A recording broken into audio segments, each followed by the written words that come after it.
Ferrari's staple mid-engine supercar series has, for as long as I've been testing cars, been the best supercar of its class. And they've all had something in common. They've had quick steering, fantastically adjustable handling, and a brilliant soundtrack and tremendous response from a series of V8 award-winning engines, whether that's with turbos or without. This is the latest of the line. It's the 296 GTB. The engine is in the same place. It still has a twin-clutch automatic gearbox and is rear-wheel drive. It's even still red. There's just one thing. It's not a V8, and it's a plug-in hybrid. Mounted low in the middle of the 296 GTB is a new 3-litre V6 engine with a 120-degree V angle and turbos mounted between the banks. It makes 654 brake horsepower on its own, to which you can add 164 brake of electric motor sitting between that and an 8-speed dual-clutch transmission, so it's a total of 819 horsepower. The 296 GTB is rear-wheel drive via an electronically controlled limited-slip differential, and it's Ferrari's second series production plug-in hybrid after the SF90. Here, a 7.5 kilowatt-hour battery gives an electric-only range of 15 miles. It's mounted just behind the driver and passenger. The battery weighs 73 kilos, and once you've added the inverter and motor and so on, there's a weight penalty of over 100 kilos for it being pluggable. But the new V6 engine is lighter than the old V8 from this car's predecessor, the F8 Tributo, and this car is also 50mm shorter too, so it only ends up about 35 kilos heavier. Ferrari quotes a dry weight of 1,470 kilos, and with fluids and fully fuelled, I would reckon that is around 1,600 kilos on our scales, probably just under. In the UK, it's £241,000 before options, and as you might expect, there's a lot of those. Okay, so welcome to the inside of the 296 GTB, in which you will hear the sound of silence, because it is in hybrid mode. Now, like the SF90, it gets a digital display with two different sides on the steering wheel. There is the traditional Manatino drive mode that runs through the different sort of traction and handling control systems, which goes all the way up to traction control off, and you can push a little button that puts the dampers into a soft mode. And then on the other side is this sort of newer system that I can put in eDrive, which stays in electric drive as long as it can, through hybrid or through into performance, and then into qualifying, which gives you more amounts of engine power. And that engine kicks in as you have just heard. Down here I can flick it back into manual mode, and now I have control just like any other Ferrari of this 8-speed twin-clutch gearbox. Then the electric motor is clutched out. Then there is the petrol engine too.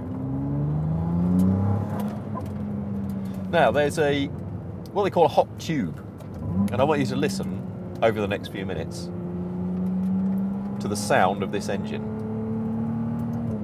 And the hot tube basically runs from the exhaust all the way through to the back of the cabin, and it has a small resonator, like a membrane at the exhaust end of it, which is said to accentuate the third order harmonics of a V6, making it sound more like a V12.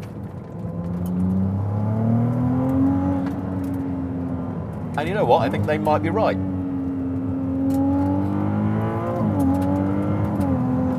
Certainly, to me, this engine sounds as nice as a turbocharged 8. I like it very much. It's quite a sonorous sort of thing. This being a hybrid, there is a lot going on. So, as I mentioned in the sort of techie voiceover a minute ago, there's the electric motor, there's the petrol engine, there's the E differential. All of those have to integrate together in a driving experience.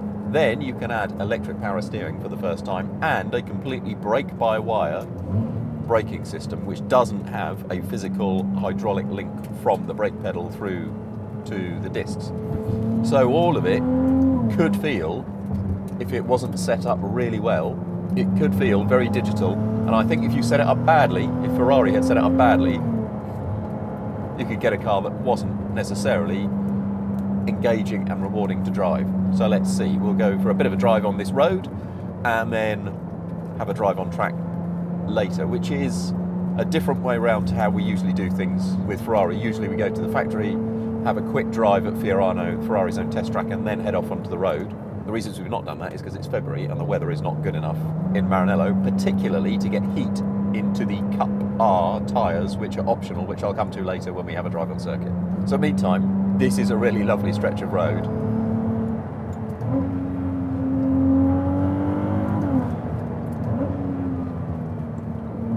Engine sounds great. Driving position is good. This car is 50mm shorter overall and 50mm shorter in the wheelbase than the F8 Tributo it effectively replaces. And when you speak to Ferrari's engineers, they say, yeah, that gave us real worries. 50mm doesn't sound like a lot to me, but they said, no. In terms of the feeling of agility and instability in the car, we were very worried how hyperactive and hyper agile this car could feel. Well, the good news is it doesn't feel unstable at all. When you turn with a steering system that is just under 1.9 turns between locks, the steering ratio is apparently even quicker than it is in the F8 Tributo, but it doesn't feel it. Sometimes Ferraris can feel a little bit nervous just off of straight ahead because they're so sharp, so direct. This doesn't at all. This has a really nice, easy take-up of weight and feel. And the front goes and the back just follows it round really nicely. It's not doing anything weird. It's not doing anything peculiar. And as you brake, the brake pedal modulation is really terrific. I would not know that this was a brake-by-wire system, which I suppose is the point. Just has a really easy modulation. Steering has a really nice take-up.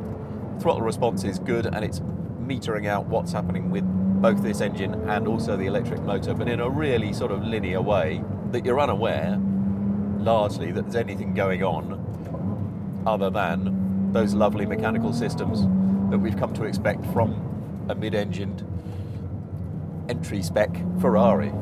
So the system of the 70 odd kilo battery, which is just behind me, plus the motor, plus the inverter and everything else, has a weight penalty, which is not entirely offset by losing 2 cylinders from the engine. So the engine is about 35 kilograms lighter than the V8. This other gubbins puts on, I think, around 100 kilos, and then plus some other weight saving elsewhere, because this car is a bit shorter and a bit cleverer in the way that it's made.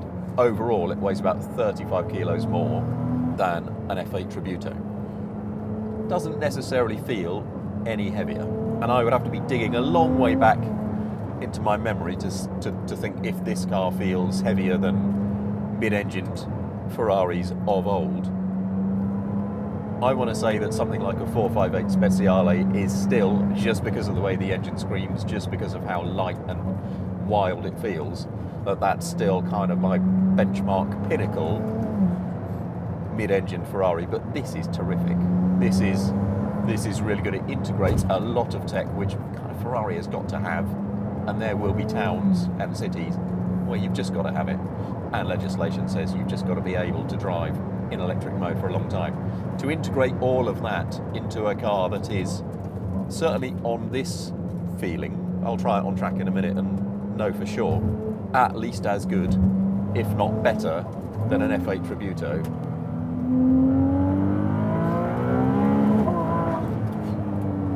Is really special, really special. Revs to 8.5. Doesn't really matter, apparently, if you don't take it all the way out. You can put just as quick a lap time, they say, if you short shift, just because of the nature of the turbocharged engine and electric motor together. But it's got a really nice balance. It's got really, really consistent response. You turn at the front and the back follows. It supports it really well. It feels like it's got a lot of sort of lateral stiffness. It braces itself really nicely. It doesn't feel short or nervous, but it does feel responsive and agile. And having driven an SF90, which felt very much like a technical exercise, but not necessarily the most engaging or rewarding mid-engine sports car, I think the technical exercise that was the SF90 led to the creation of this. And this car is probably as good as it is because they experimented so much with the SF90. However, let's get off this road because I just want to drive it quicker and quicker and quicker, and it just gets antisocial. So let's go away from this road, go to the track and find out for sure.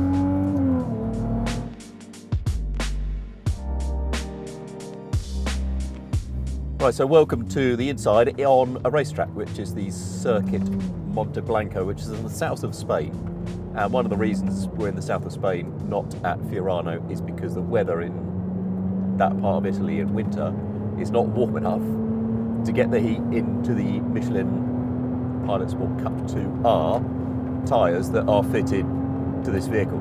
They need to be at about 70 degrees to get them working, which is a bit daft, isn't it, for a road car that can go on track. That is, I don't know, but I think owners like it that way. They like to have something unbelievably grippy, which this is. These cars here, this yellow one, it's a different car to the road because it is fitted with what we call the Fiorano Package. It costs about 25 grand. Doesn't save a huge amount of weight, but on my little Manatino here, there is no bumpy road button. And that's because they come with Multimatic dampers. Multimatic make dampers for cars like the Ford GT and other race cars. It's a serious passive damper company. So we can do a few laps and build up the speed. It feels more agile on a circuit. I've stuck it in qualifying mode on the powertrain mode buttons, and then I'm through to CT off, which is traction control off, but it leaves some stability control on for the handling balance. And you know what? I've done a couple of laps in this car, and it occurs to me, I don't think that I've maxed out the engine at all. I don't think I've run it into the limiter, so I should do that. It makes that much grunt that apparently you do not need to. No slower a lap time if you short shift. I mean, 8.5 is not bad as rev limits go for a turbocharged engine. It's pretty high. Would have been pretty high on a naturally aspirated engine not very long ago. Still is pretty high on a naturally aspirated engine, but for a turbo, I think that's pretty good.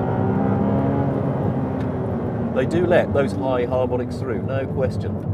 I've got a lid on and sort of speakers over my ears, so I probably hear it no worse than you, no better than you.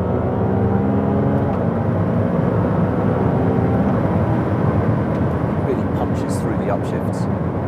Feels like there's a lot of mass behind it, which I suppose, as it's disengaging both the motor and the engine together, I suppose it is. It turns really nicely. And what happens in all recent mid-engine V8 Ferraris, and I think it happens in this V6 hybrid one too, you turn, it really turns quickly at the front, but the rear is supported really well. It doesn't fall into a slide in the way that, say, a Toyota GT86 to pick a polar opposite does. And I very much like the way GT86 does that. It just heaves into a slide really quickly. This does not do that. It feels like it's supported at the rear quarter, the rear three-quarter, incredibly well. Really flat. Even though getting back on the power and feeling it move around a bit, the body stays. There's a little bit of roll just to lean against, because if it was totally flat, it would feel weird.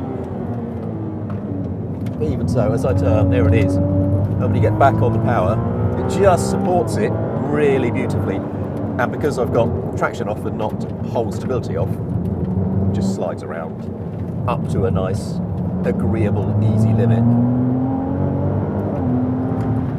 And you forget any of the extra weight, you forget the hybrid system, you forget the lot. It's just got a really soulful V6 engine.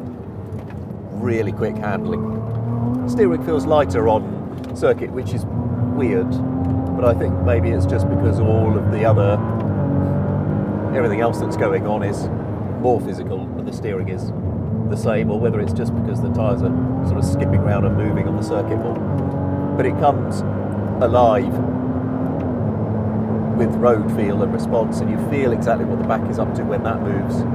It's just, this is still a world-class car. I'm going to stick around to EC off, ESC off, so that's everything off.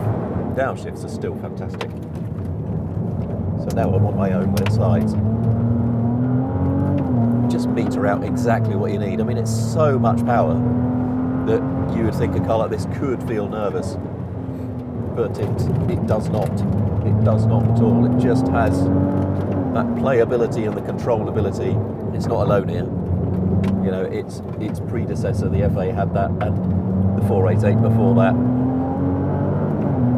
They nail the chassis of these cars. They absolutely do.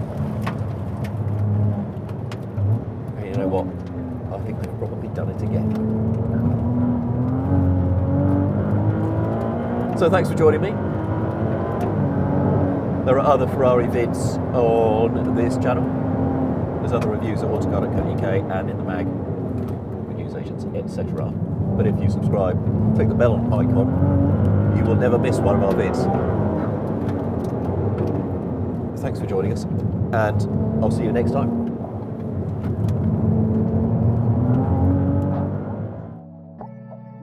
In summary, this car's fabulous. As with the F8 before it and the 488 and the 458 before those, it has a mix of being absurdly fast and enjoyable, yet really easy and rewarding to drive at the same time, and nothing else quite matches it.